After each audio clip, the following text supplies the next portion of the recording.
Every pastor is a polygamist. The church is there pulling your attention, the bride of Jesus. And your own wife too needs your attention. Sometimes there is conflict. God said it. I read it in this man's book, Yonggi Cho. He said the Lord said to him, you are the pastor of the largest church in the world, but I'm about to take the church from you because you are not taking care of your bride. So let me take my bride from you. Many pastors' wives are in pains today because the pastors are too busy. Ministers are too busy. Not only pastors are the culprits, even business people. Very many people. You go to work, to the office in the morning, you don't come back until late when your kids do not even know you. You're so busy. Where are the fathers? It's not just about money. You must leave your signature on the lives of your children. You see, the relationship a child has with the father affects the way she relates or he relates with God. These lines. Only your wife handles take-home assignments. That's not right. Only your wife, leads the family devotion while the man is changing gear. You are still sleeping. You say, I'm tired. Go and lead the children. You are losing it, man. You're losing it. That child that God has given to you, who knows what that child can become? Why don't you be a role model? Many times when I wake up in the morning, I go to my husband's side of the bed and I sing for him many times. I sing love songs. Sometimes I say to him, thank you for being the picture of the future I envisage for my boys. Thank you for being a role model to my boys. Thank you for not just being a preacher that shouts everywhere and there is nothing at home. Thank you. Thank you so much. Many fathers today, they don't even know how to hug their children. Psychologists say that when you hug teenagers, it helps them. They know how to handle relationships. I went to go and see the governor. I'm going to pastor because your son is hugging you. You don't even have the time. Create time for your sons. If you build houses for them, one day the architectural designs will be outdated. If you give them money, one day they will finish. Thank God for money. Thank God for properties. But what you can invest into your children most is your life. Pour your life into them.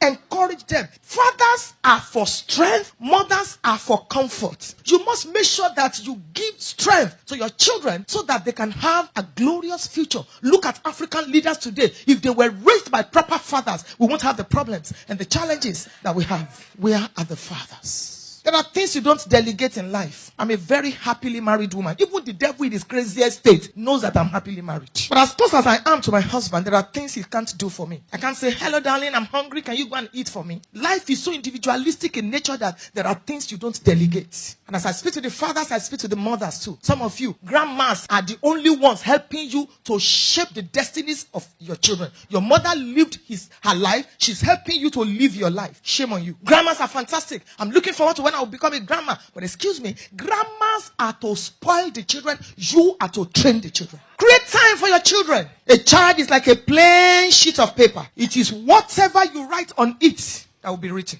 That is why I encourage women. Stop giving birth to kids every year. Go and do family planning. God says you should subdue. Subdue means plan. Plan means family planning. What are you looking for in the labor room the 6th time? If I were to just get married now, I would have 2 kids. I got married almost 30 years ago. You know school fees now. You're looking for a boy. And because of that, you want to kill yourself in the labor room? Let me tell you something. God forbid, if you die, I give your husband 1 year to remarry. And you know the person your husband will marry? Your PA or your secretary. Now let me shock you. You know what is happening in Nigeria now? They now marry the junior sister. The girl has been living with us for 13 years. The kids are used to her. She's my wife's sister. If you are sitting beside a woman, help me elbow her. Don't die. Oh. Don't die. Don't kill yourself because you are looking for a boy or you are looking for a girl. God forbid. If you kill yourself while you are still in the morgue, the man will tell somebody, can you make some tea for me? While the person is going to say, come back, make Milo, make it very thick. You are still in the mug. You shall live long. There are things you don't delegate. Fathers must be secure enough to encourage their children to succeed. Where are the fathers? Was it not Isaac that blessed Jacob? As I was meditating, I said to myself, fathers are ladders. You want to rise? A secure father, spiritual and biological, will give you his shoulders.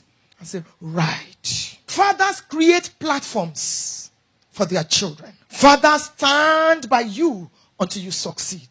Who is a father? Covenant pillars, nurturers, mentors, Mirrors. You look at your father and you say, I'd like to be like this when I'm old. Your children, you're not perfect, but your children should be able to look at you as a mirror and say, yes. My father. Let me share this joke with you. Kids were graduating and students were being called out to receive awards and collect prizes. 6, 7, 8, and all that. And the father was there with his son. And the father said to the son, look at correct children. Look at them. You did not collect anything. Look at these children. Anyway, the boy was sober. After the prize giving service or whatever, they were on their way home. No car, both of them stood and they were trying to wave down what you call Okada in Nigeria, motorcycle. And all sorts of cars were passing. And the boy turned to the father and said, see correct fathers.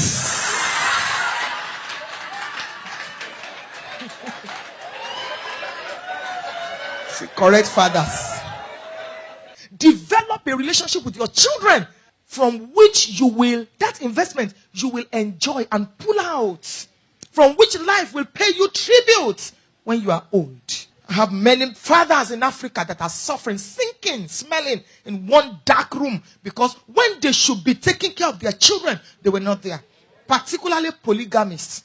My own is different from our own. So once there is no wife that is responsible solely for the man's life, when he's old, everybody takes care of his children. Of her children, beg your pardon, and the man is there. So if you live your life now and you can sleep with anything in skirts, I pity you. You sleep with house help, you sleep with this one, you sleep with them.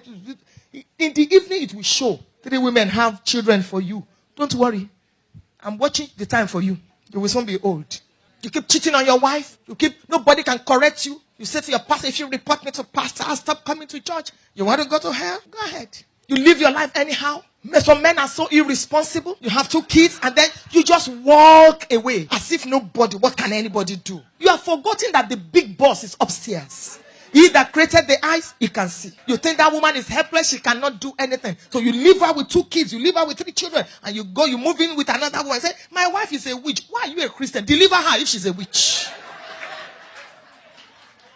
When you were struggling, she wasn't a witch. Before you had a car, she wasn't a witch. Now that you have a car and you're comfortable, one Jezebel and one Delilah, they are telling you, your wife is a witch, we saw it in the dream. And you too, you believe. There are unspoken curses. Provoked curses. How can you give birth to a child and you will not take care of the child? And you just walk away thinking that you are living. It's not right.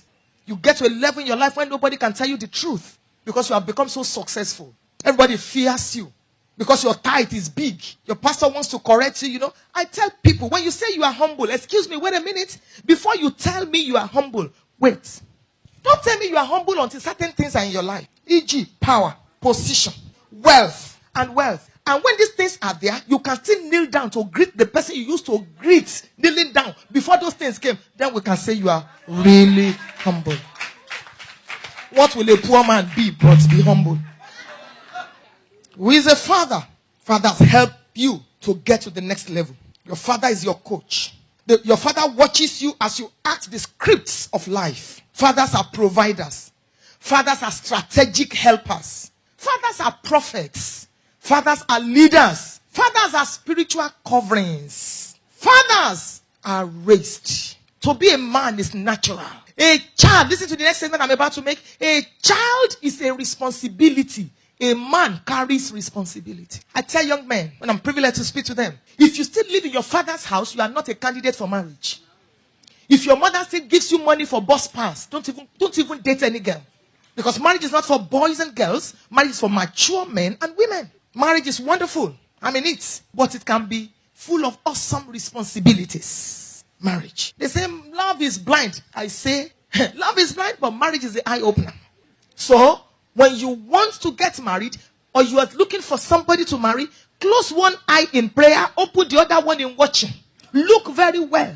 The fact that that person sings in the choir does not mean that he's an angel. Every marriage goes through 7 stages. If it will break or it will stand. Every marriage. So don't think marriage is hard work. Don't think that because the sister. It is when you get married, you will know that your brother can snore like locomotive after marriage. That's when you will know that your sister's pants can turn, the white one can turn maroon. That's when you will know that. Is she this disorganized? Marriage. After the honeymoon, you will see what we call normal life stage. Your eyes will open. Bam.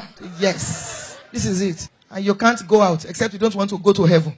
Where are the fathers? You must be a father at home. Father your wife. Some men should be the wife. I heard of a man in Africa who will be singing proverbial songs against his wife. Hey, Niroko, see, that's the man singing. A man, you and your wife, you have a misunderstanding and you are now singing against her. Shall not be well with whoever says you are the husband. You should be the wife. You keep malice with your wife. Because fatherhood is in 3 levels. At home, you must be a father.